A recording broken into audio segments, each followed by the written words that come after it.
हमको तो लगता है जो बहुत ज़्यादा स्थिति बढ़िया नहीं रहेगी बीजेपी के सामने। अभी जो बिहार में चल रहा है राजनीतिक दौर, उसमें बीजेपी के सामने ये लोग टिक नहीं पाएंगे। जिस लायक हम हों उस लायक पार्टी से काम मिले तो उसको तन्मयता से मिले। वोट शेयर ज़्यादा होगा, लेकिन कितना वोट हासिल कर पाएंगे इस पर भी निर्भर करता है। ऐसा नेतृत्व कोई बढ़िया तो हमको नहीं दिखाई देता। तो 2025 में बीजेपी अपने बलबूते पर सरकार बनाएगी। दरभंगा में कांग्रेस के बड़े नेता माने जा रहे बिपिन तिवारी ने आखिरकार कांग्रेस को अलविदा कह दिया और उन्होंने भारतीय जनता पार्टी के कार्यालय में बीजेपी का दामन थाम लिया। सैकड़ों कार्यकर्ताओं के साथ दरभंगा से उनका काफिला राजधानी पटना पहुंचा और बीजेपी कार्यालय में उन्होंने भारतीय जनता पार्टी और नरेंद्र मोदी के विकास का हवाला देते हुए बीजेपी का दामन थाम लिया और कांग्रेस को छोड़ दिया। इससे पहले वो कांग्रेस के नेता माने जाते थे। मिथिलांचल में उनका एक सियासी वर्चस्व था, लेकिन अब उन्होंने कांग्रेस को अलविदा कहते हुए बीजेपी में शामिल हो गए। क्या कुछ वो कह रहे हैं भारतीय जनता पार्टी को लेकर के, क्या कुछ कहा कांग्रेस के छोड़ने को लेकर के, पूरा बयान सुन लीजिए। विपिन जी, बड़ा कदम जो है उठाया है। 40 साल तक कांग्रेस के साथ जो रिश्ता रहा है, अब बीजेपी की ओर बढ़ रहे हैं, तो क्या आप चाहते हैं कि पार्टी से आपको मिले? पार्टी से कुछ मिले ऐसा ख्वाहिश नहीं है, क्योंकि हम लोग संगठन से जुड़े हुए आदमी हैं, काम करने वाले आदमी हैं। इसलिए चाहते हैं जो पार्टी के जिस लायक हम हों उस लायक पार्टी से काम मिले तो उसको तन्मयता से हम पूरा करें। दरभंगा में आपका जो राजनीतिक कर्मभूमि रहा है, तो अब जब भाजपा में आ रहे हैं तो क्या लगता है कि जिस तरीके से उस तरह के क्षेत्र में यलगार बीजेपी ने भरा है, दरभंगा के आगे बात की जाए तो सीमांचल के इलाकों में बीजेपी कहा जाता है कि कमजोर पड़ती है, तो क्या लगता है कि अब पार्टी में आप आ रहे हैं, कांग्रेस के साथ लंबा रिश्ता रहा है, तो क्या इसका फायदा बीजेपी को होगा? निश्चित रूप से।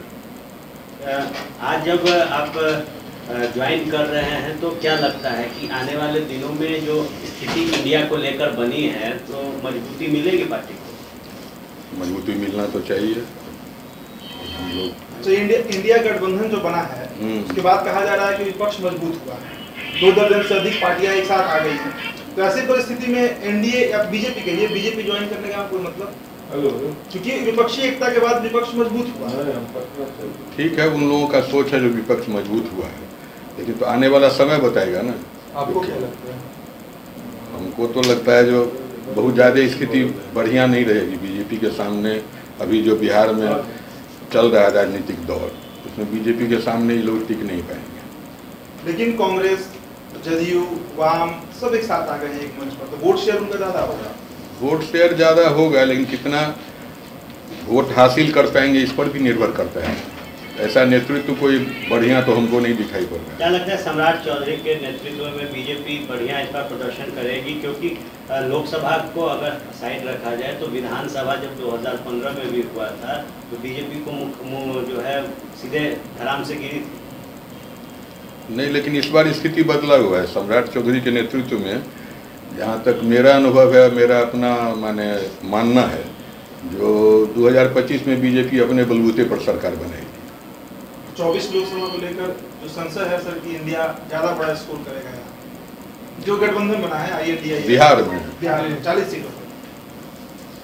नहीं, उन लोगों का सोच है, लेकिन ऐसा होगा ये जरूरी नहीं। तो भारत जोड़ो यात्रा पर राहुल गांधी निकले थे, कांग्रेस ने उसको खूब बुनाया, कहा कि हमें इसका फायदा होगा, और एक बार फिर वो यात्रा पर निकल रहे। उसके पहले अगर आप जैसे कार्यकर्ता पार्टी को छोड़ते हैं, बाहर निकलते हैं सैकड़ों समर्थकों के साथ, कार्यकर्ताओं के साथ, तो क्या ये राहुल गांधी का भारत जोड़ो यात्रा जो है उसका फलसफा कुछ बेहतर नहीं रहा? भारत जोड़ो यात्रा से ठीक है, उनका वोट का परसेंटेज मेरे समझ से दक्षिण भारत में कुछ फायदा होगा, लेकिन इधर जो है बिहार हुआ, यूपी हुआ, राजस्थान हुआ, या जो हिंदी भाषी क्षेत्र है उसमें बहुत कमाल नहीं कर पाएंगे।